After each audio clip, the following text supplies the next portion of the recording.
Mandvi police સ્ટેશનના તડકેશ્વર ગામે 19 તારીખે બનાવ બનેલો, જેની અંદર જે પાણી પુરવઠા બોર્ડની 9 લાખ લીટરની ક્ષમતા ધરાવતી ટાંકી જે હતી એ નવનિર્મિત ટાંકી હતી અને એનું ઓપનિંગ થયા પહેલા એ ટાંકી ટેસ્ટિંગ દરમિયાન જ તૂટી પડેલી. આ બાબતને ગંભીરતાથી લઈ અને જે ગુજરાત પાણી પુરવઠા બોર્ડ છે એમના અધિક્ષક ઇજનેરે ગઈકાલે રાત્રે માંડવી પોલીસ સ્ટેશન ખાતે ફરિયાદ નોંધાવેલ છે.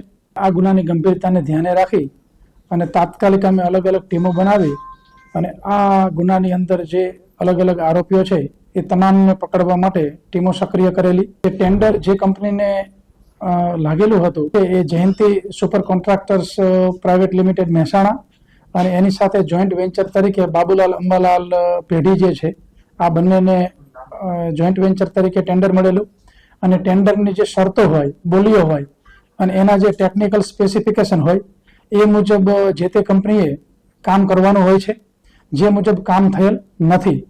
અને જે પીએમસી જે છે એ Mars planning and engineer system અમદાવાદની કંપની છે, એ ટેન્ડરમાં સિલેક્ટ થયેલી.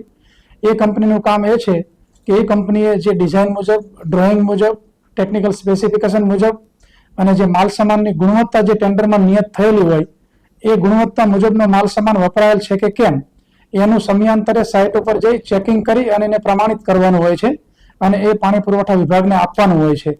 જે મુજબનું એક કંપનીએ કામગીરી કરેલ નથી.